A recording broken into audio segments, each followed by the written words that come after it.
got the serious look just like y'all got. That serious, intense look. Because he's trying to find his way. He's trying to figure it out.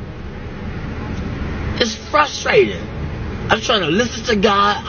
I got my own flesh and my pulling me here, my own desires, my family, my friends, all these things is distracting me from the truth, and it's difficult to give in, especially when you're young, man. But if you can go through it, you'll come out like gold. If I can go through the fire. They don't want to go through the fire. They want to the lotto and go to Jamaica and the Bahamas and do their own selfish thing. But he said, if you wait till I exalt you, I give you desires of your heart. But it's difficult to wait because everybody's in a hurry. Technology, it's fast. It's in a hurry. They're angry. They're frustrated. They got time. They're on the cell phone. They want to text message you. Y'all in the same car. You going to text message him. He right there. You know what I'm saying?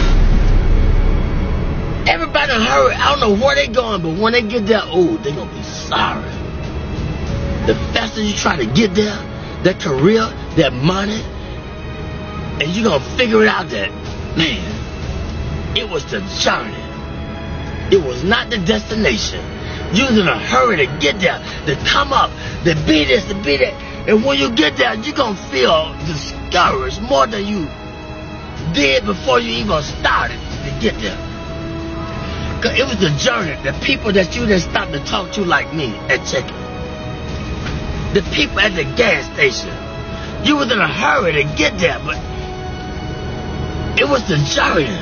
The more humble you be, then the more you can be fulfilled with the truth. But when you think you got it and you on your way, then you're going to get less of it because can't nobody talk to you. You can't stop. You're in a hurry. It's a difficult thing, but you got it. I see the intensity. He's showing you how to relate, connect to the people. I would say this. It's a man with pushing a basket. This man right here, they brilliant now. Don't look at the outside appearance. I've seen him in action. He was pushing a basket. And I was under the bridge. And I was talking to everybody except him. He was the last person I talked to. He said, why didn't you talk to me first? He said, I should have talked. He said, don't you ever pass by a man pushing a basket and don't acknowledge him. I never do it in my life again. I talk to the person pushing that basket. How's your day? How you doing? I talk to the homeless people because he said, be careful how you entertain strangers. And most people that came off the street and they got their career together, they won't even let you know that they've been through it. They try to act brand new. It's a testimony. What you go through, it's for us to inspire somebody else. It's for me to pull the weak ones up. It's for you to pull the weak ones up. We don't go through this because of our own selfish reasons. We go through this to give them a testimony of how far God has brought me. It was never about me. I thought about me. Before I'm going through this, he said, back up, man. Who you going to inspire? Who you going to tell somebody about the glory, the grace of God if you don't go through it? Get out of yourself. And once I step back, I be seeing the deep things of God. And so I don't play with him. I don't ask him for a lot. I just say, give me my portion for the day. I don't want a lot of things. Just give me enough that I can deal with. He said, I give you, but fulfill your bond greater than you can ever ask. I know what you desire. I know what you need. But Lord, give me my portion where I can be grateful. Where I can be thankful. They unthankful. They unholy. They ungrateful. They got a job. They don't want a job. They got 40 hours. You can't work on Saturdays. You can't work on Sundays. Now you got 3 days. They always complaining and griping and murmuring. Stop it. He said be grateful with the little things. And wait, and I'll put you there. But he's going to put us in a place where they appreciate me in the job. Don't nobody take time to let them know why they're doing things they're doing. And that's the whole purpose of life. Let them know what they're doing wrong if you see it. I always knew I was doing wrong. What about when they showed me long suffering? What about when they forgave me but I can't forgive him? He made a promise. I made a promise, I didn't fulfill it. Then they go off on me. Well, I got to go off on him because he didn't fulfill his commitment. That's wrong. You got to teach. They don't know. The only God they know is through you, through your experience. They don't know about church because you can't go to church because it's a business. And all the church people, it's a clique, it's a club. And they done forgot about God. It's a business. Look here. It's just the world. Ain't nobody being bold and talk about God because don't pray in school, take the prayer out of school, all these things. It's the world. We're getting in a time where God is not popular no more. And if you talk about it, I don't believe in Jesus. I don't believe in God. I believe in this. I don't care what you believe in. Let my spirit speak for me. Let my action. But it was a time when I was just a hearer and not a doer. But it got to balance out. You got to go through the fire in order to be a doer too.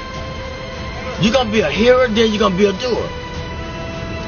But don't let people throw you off your journey. You can't beat nothing. It's between your relationship with God. They can't understand you all the time because you're trying to figure out your way. I'm trying to figure out my way. I can't prove nothing to them all the time. I don't need them to figure me out. All I got to do is just be patient and do what was in my ability, my boundary. I don't need to outstep my boundary. I ain't got to prove nothing to you. You didn't feel me? No, you can't go feel me. I can't put the expectation on you. I don't always feel me, understand me. So that's wrong. Be humble. Acknowledge him in all your ways. When I do wrong, I said something wrong to offend you, forgive me. I got to say it right away, get it over with. If I offend somebody at work, look, if they persecute me, look at God trying to strengthen me to show them who I serve. I say I believe, I'm walking with it. Well, teach them. They don't know. They don't know why they're doing that to me. Let your light shine among men. They might glorify your Father in heaven. It's real, man. I experience it all the time. 24/7. But I asked for it. I wanted to be a preacher when I was 6, but I didn't know the price I had to pay. Much wisdom, much grief, much sorrow. Ain't no other way you're going to get it. But if you can just go through the fire, you'll be like gold. When you take the jewelry to the pawn shop, how do they determine if it's real or fake? They put it through the acid test. They put the fire upon it. This is how we know if we're real or fake. We're going to go through the fire. You're going to have disagreement with each other, but it's okay. You're going to be friends. But if you have a disagreement, it's just a different agreement. That don't mean you ain't got to see him no more and talk to her or talk to her or whatever. I ain't got nothing to hide. My burdens are heavy, but when I'm weak, he's strong through me. He speaks through me. The weaker I get, the more frustrated I get with my life. And I did this, I did that. Then the more he speaks through me, the more he takes control of me. That's just where he wants you at. Get frustrated. That's when he gonna speak through you. But he gotta get you in that point where ain't nowhere else to go but to him. He said, those that I love, I correct them. I chastise them. When you go to jail, it's called the Department of Correction, rehabilitation. But we get mad at the correction. He said, if I didn't love you, I would correct you. He could have took our life. Amen? Amen. He could take the life. But he corrected me. I just thank God for y'all. But this was Solomon asked. Solomon was the wisest man that lived. He had everything that man could desire. But one thing God said, leave the foreign women alone. But he couldn't understand why he had a desire for the foreign women. But see, the Lord knew that they were going to turn his heart against him. They were going to make him idol worship and build a God. But he didn't understand it. And I'm going to say this, the preacher, he searched the world out. He said, I want to know the basis behind wisdom and knowledge and understanding and foolishness. See, you can't know wisdom and knowledge and should be a fool, but we don't want to be foolish. That's the only way you're going to get it. You got to be a fool first. How you going to know a fool when you see a fool? How you going to know foolishness if you haven't been foolish?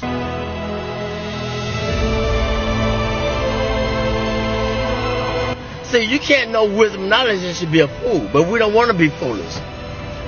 That's the only way you're going to get it. You got to be a fool first. How you going to know a fool when you see a fool? How you going to know foolishness if you haven't been foolish? Foolishness, it comes with, it's painful. Because we think we all of that.